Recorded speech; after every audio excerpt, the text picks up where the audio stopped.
सांसद भर्तृहरि मेहताब को 18वीं लोकसभा का प्रोटेम स्पीकर नियुक्त करने पर विवाद शुरू हो गया है।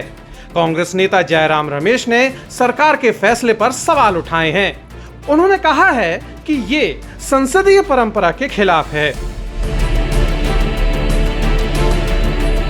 परंपरा के अनुसार संसद के सबसे वरिष्ठ सांसद को प्रोटेम स्पीकर नियुक्त किया जाता है। इस रीति रिवाज और परंपरा के मुताबिक कोडिकुन्निल सुरेश को प्रोटेम स्पीकर बनाने का पूरा हक बनता है, मगर ये पूरी तरह से बुलडोजर की मानसिकता है। सरकार पहले दिन से ही पंगा ले रही है। जयराम रमेश ने कहा है कि 18वीं लोकसभा में कांग्रेस के कोडिकुन्निल सुरेश और वीरेंद्र कुमार दोनों ही अपना 8वां कार्यकाल पूरा कर रहे हैं। 2019 में वीरेंद्र कुमार और 2014 में कमलनाथ प्रोटेम स्पीकर बने थे। वीरेंद्र कुमार अब मंत्री बन गए हैं, इसलिए उम्मीद थी कि के सुरेश को प्रोटेम स्पीकर नियुक्त किया जाएगा, लेकिन सरकार ने ऐसा नहीं किया। रमेश ने कहा है कि ये प्रोटेम स्पीकर है क्या? ये 2 दिन के लिए है। 26 जून को नए लोकसभा अध्यक्ष का चुनाव होने वाला है। 24 और 25 जून को सभी लोकसभा सदस्य शपथ लेंगे। इसकी अध्यक्षता प्रोटेम स्पीकर करता है।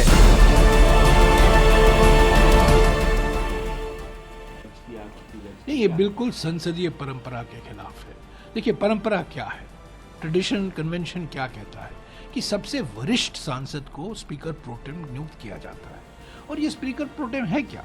2 दिन के लिए है, शपथ ग्रहण समारोह के लिए है। 26 तारीख को तो नया स्पीकर का चुनाव होने वाला है। 24 और 25 को सारे सांसद शपथ लेंगे और उसकी अध्यक्षता स्पीकर प्रोटेम करेंगे।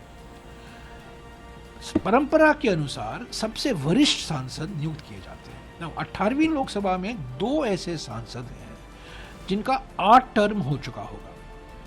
एक तो कोडिकुन्निल सुरेश हैं कांग्रेस के, जो ये 8वां टर्म है, और दूसरा वीरेंद्र कुमार जी, जिनका भी 8वां टर्म है। वीरेंद्र कुमार जी मंत्री बन गए हैं। मंत्रिमंडल में वो सामाजिक न्याय और सशक्तिकरण मंत्रालय के मंत्री हैं, कैबिनेट मंत्री हैं, सम्मानित व्यक्ति हैं। और पिछले लोकसभा में पिछले स्पीकर प्रोटेम वही थे। 2019 में वीरेंद्र कुमार जी ही स्पीकर प्रोटेम थे और 2014 में कमलनाथ जी थे स्पीकर प्रोटेम कांग्रेस के। इस बार देखिए, कोडिकुन्निल सुरेश का टर्न बनता है, उनकी बारी आती है। 8 टर्म है, 8वां टर्म है, पर उनको नहीं नियुक्त किया जाता है। और भर्तृहरि मेहताब को, जिसका 7वां टर्म है, 6 टर्म उनका बीजेडी का है और अभी 7वां टर्म बीजेपी का है, उनको नियुक्त किया जाता है। तो इसके मुझे समझ में नहीं आता है, पर मेरे मन में 2 विचार हैं। एक तो यह है कि ये टकराव की राजनीति है, ये बुलडोजर की राजनीति की मानसिकता से ये हटे नहीं है। पहले दिन से ही टक्कर लेना चाहते हैं, दिखाना चाहते हैं कि हम हुकूमत में हैं, हम चलाएंगे। हालांकि जनादेश प्रधानमंत्री के खिलाफ है, व्यक्तिगत उनकी हार हुई है, नैतिक हार हुई है, राजनीतिक हार हुई है।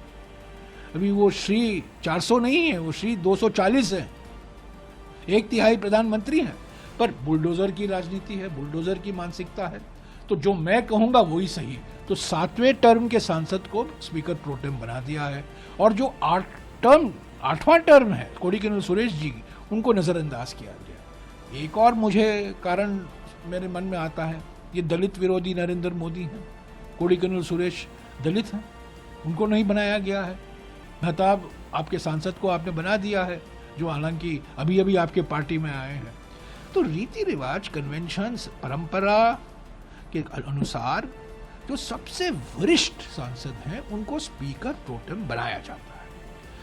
कोडिकुन्निल सुरेश का पूरा हक बनता है। वीरेंद्र कुमार जी का भी हक बनता था, पर वो मंत्री बन गए, तो कोडिकुन्निल सुरेश का ही हक बनता है। पर क्योंकि वो दलित हैं, क्योंकि वो कांग्रेस पार्टी के हैं, और ये इनकी मानसिकता अभी बुलडोजर की मानसिकता ही है।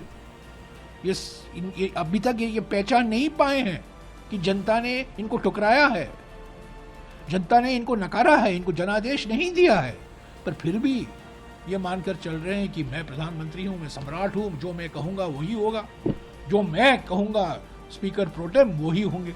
तो यही है ना एक्सप्लेनेशन इसका।